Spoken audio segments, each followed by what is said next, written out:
Hey, what's up guys, Chris here, and it's a snow-packed day out here in the Rocky Mountains. That means we get to stay in and talk about Moore the Merrier. So in this video, we're going to talk about basically the role that she's going to fill.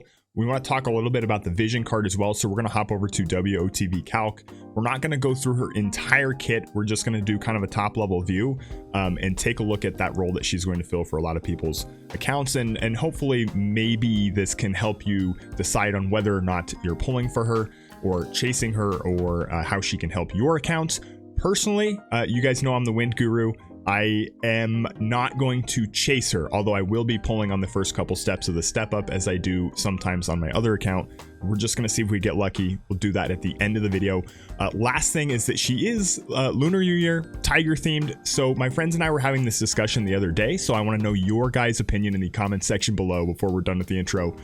Could the entire Dallas Cowboys defense take on a live tiger inside of an octagon? Let me know in the comment section below. More the merrier.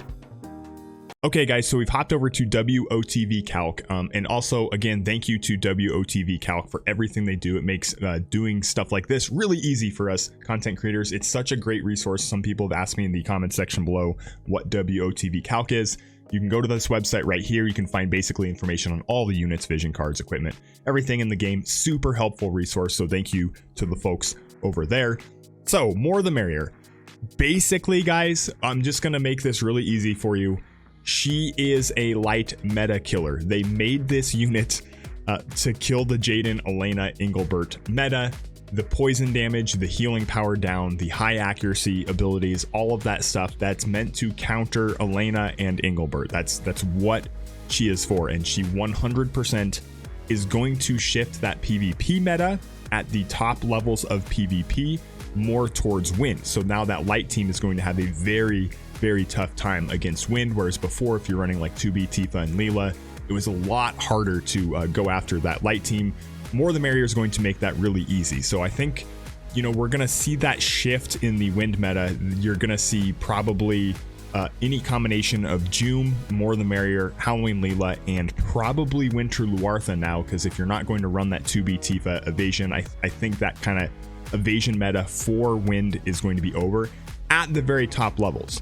So when we talk about whether or not you should pull for More the Merrier, I think if you're in the absolute top levels of PvP, so if you're in like the master level guilds, you're trying to place like top 100 in PvP every single week in arena, you're going to be diamond master and class match, and you want to run a Wind team, she's going to be pretty much required because of how good that light team is. Mysidia made a video a little while back. He was talking about, did Jeume admit their mistake with Elena, because you know, we already had Jayden, Engelbert, and Jeume would have been a really strong light team, and then they just dropped Elena on global, and they made a big mistake because she was way too overpowered, and we've seen that over basically the last 6 months. Elena has basically, that Elena, Jayden, Engelbert team has just dominated the meta, and there are ways to beat it. Wind didn't have a good way to beat it. This is going to be a pretty locked and loaded way to beat it. The poison can chunk down Engelbert. The accuracy can basically take Elena out of the fight. We have all these status effects going on. So I think if you don't have a way to already fight that team, you kind of have to pick up More the Merrier if you want to run Wind at that level. Now I do think, like me, you can still run that 2B Tifa, Halloween Leela like evasion team. I think that can still work. You're just gonna basically not ever going to be able to beat that meta team, and you're still gonna struggle with some other teams. More is gonna add an extra power level to that Wind team at the highest levels of the meta. If you guys don't want to trust me, you can trust one of the top players in the game, Ready Player Will. He made a video even before we knew Moore's kit, basically about this is exactly what her role is. Jeume made a mistake with the light meta. They don't like how the light meta has dominated for so long. We saw this in the arena the last couple weeks, where we had like light resistance up and dark attack up and all that stuff for Golbez. Moore is that meta killer. That's basically her role. We're gonna go into some of her skills here real quick just to show you why that's the case. Most people are probably going to run this agility and magic up, thriving mentality, and then also her toxins and sedatives. This increases her poison and sleep by, I believe this is going to be a flat 15, not a 15% affected by faith, but maybe someone else has information on that.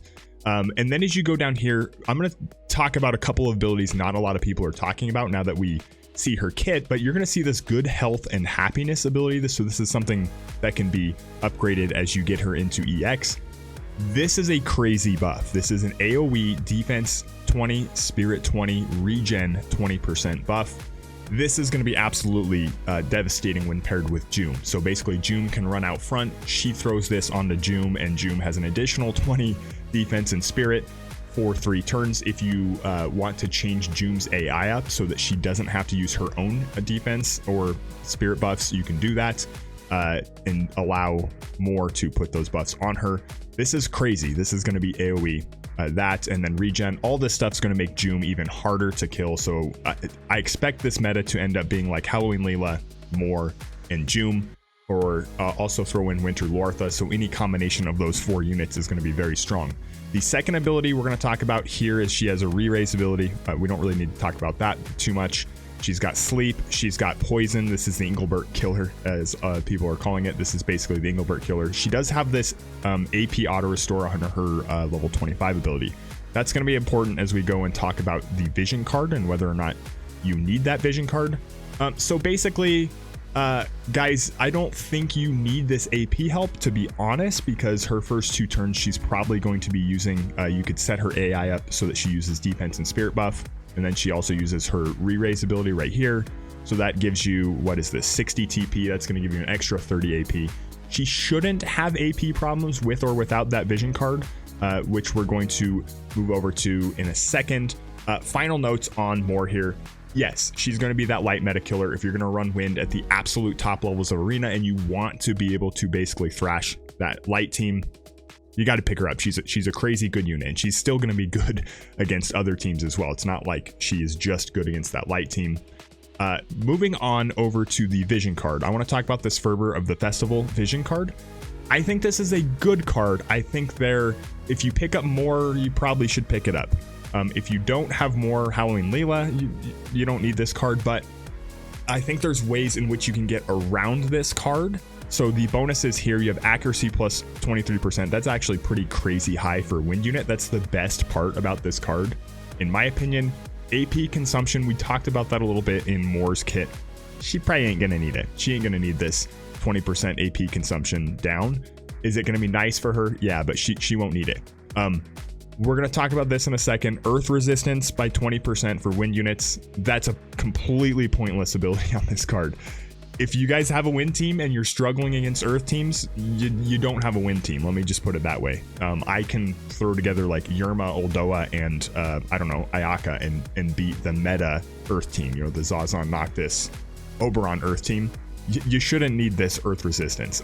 Oberon's like the only thing you really have to be afraid of, and you can still thrash earth teams. This is basically not needed at all.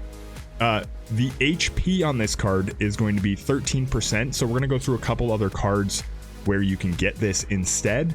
And then the main event of this card is basically this human killer with magic attacks.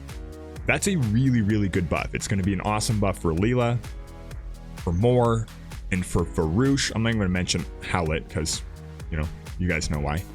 But it's going to be really good for that team, and Farouche especially. If you're a Farouche fan, this is going to be a really good card.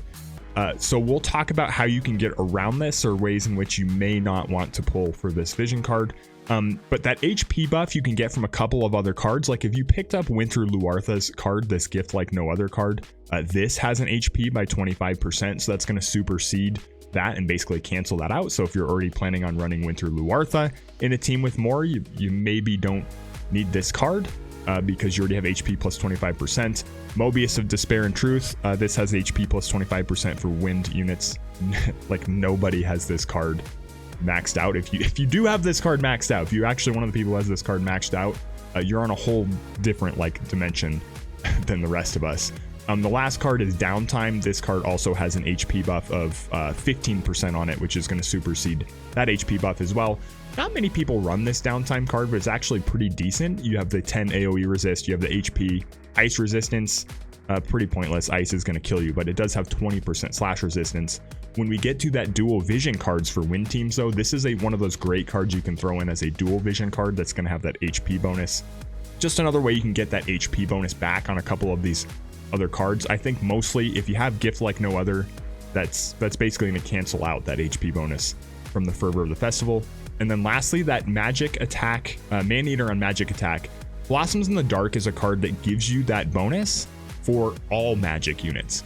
If you already have this card at 99, you probably don't need this. Even if you don't have those HP buffs from some of these other cards, if you have Blossoms in the Dark at 99, this is going to be more than a suitable replacement for that other card. It also allows you to run all these units like Moore or Glaciella, Halloween Leela, basically any magic unit in a rainbow team. So if you have this card at 99, I would probably say you don't need Fervor of the Festival, even if you run a primary win team. And yes, you're getting multiple buffs in one card, I get that, but when we get dual vision cards, all I'm pointing out here is that there are ways in which to mitigate the effects that you get from this card, and these are ways in which you may not have to go for this card. I just wanted to point that out. The last thing I'll talk about is the equipment, the Pious Gloves. What type should you be building for this? 4 more if you do pull for her. Probably the crit version. You're going to drop 28 magic, that's it, but you're also going to still have 8 accuracy and 13 crit on it. I think the crit version is probably the best. I know a lot of people just kind of, no-brain it into Assault or Magic. I don't think the Magic is the best here. Crit rate, accuracy, not great on that. If you aren't going to pull for this vision card with that extra accuracy, you could potentially make a case for the aim version here with 16 accuracy, but I think there's other gear. If you're really going for an accuracy build, there's other gear that you can do to make up for this accuracy. I'd probably go the crit build on these gloves. Anyway, guys, we're going to head back over. We're going to do our step up pulls, and then we'll go ahead and get out of here. All right, we're back in War of the Visions, and like I said, we're going to be doing the step up. I am not going to be pitying Moore the Merrier. You see, I have 35,000. I'm saving for Final Fantasy VI, so this might be a mistake. I'm going to do the first 3 steps. We'll see how it goes. If I basically get bricked and get nothing, we're just going to cut ourselves off. I'm not going for the vision card, as we talked about just now.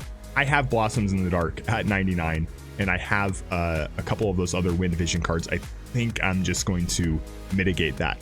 If I get More the Merrier, maybe that changes my decision, but we're going to see how this goes. So we're probably just going to do these first couple of steps. I'm actually kind of short on Awakening Prisms also, so that 300 Awakening Prisms is going to be really, really nice.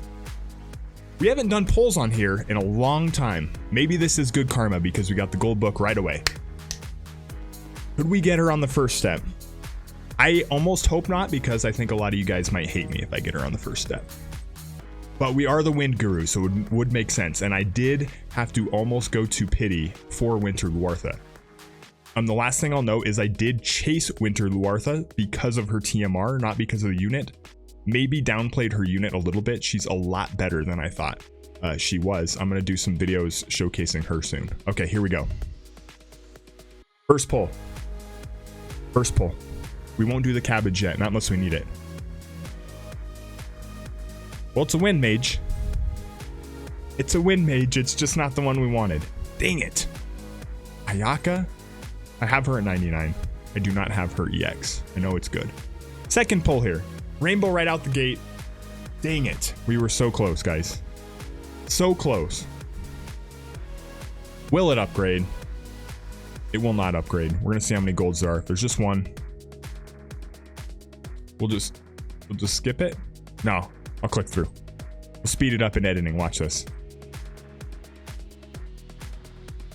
Okay, last one here. Oh.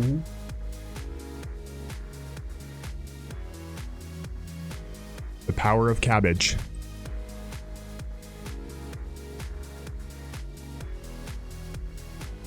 Oh. Could you get trolled by Ayaka any harder? Are you kidding me? Are you kidding me? All right, guys, this might be our last pull. Remember, guys, these are just YOLO pulls. We are not chasing her. I need to save for Final Fantasy VI. YOLO. This is free. This one's free. If I get another Ayaka, I swear, I might just quit the game. We're shutting down the channel, guys, if this is Ayaka. All right, we'll do that editing thing again. Speed this up.